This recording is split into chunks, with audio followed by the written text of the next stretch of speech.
ओडिशा राज्य विद्युत उपभोक्ता महासंघ पक्षर गणसम्मेलन में टाटा पावर मनमानी विरुद्ध में सारा राज्यवासी आंदोलन होगाकू गणसम्मेलन में सर्वसम्मतिक्रमे निष्पत्ति नियाଯାଇଛି।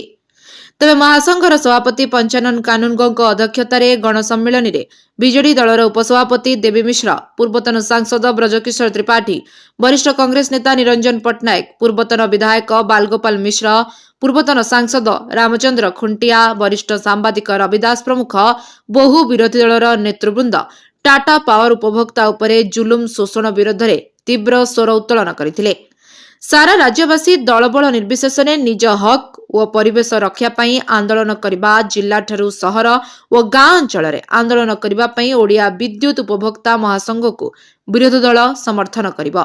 उपभोक्ता संघर दाबी है जे समस्त उपभोक्ता मानकु 300 यूनिट विद्युत छाड़िबा, विद्युत उपभोक्ता शोषण बंद हो, चाषी मानकु मागणा विद्युत दिया जाऊ, समस्त क्षुद्र मध्यम शिल्पी मानकु 50% विद्युत छाड़ करा जाऊ, स्मार्ट मीटर बसाई मन इच्छा काम करा न जाऊ, स्वतंत्र अतिरिक्त सुरक्षा अर्थ दाखल बंद करा जाऊ। बहु दफा दाबी नहीं आंदोलन रे टाटा पावर विरोध में आंदोलन को तीव्रतर करा जाउछि बोली उपभोक्ता कमिटीर सभापति पंचानन कानूनगो घोषणा करिसेंति। जाजपुर जिले में टाटा पावर विरोध अशांत फेब्रुआरी मास 4 तारिख में जिला स्तरीय उपभोक्ता समावेश जिला सभापति विद्याधर महांती, साधारण संपादक अभिमन्यु मिश्र सूचना दैछंती। राज्य स्तरीय बहु विरोधी दल नेता एही सम्मेलन में जोग देवा पई स्वीकृति प्रदान करिसेंती।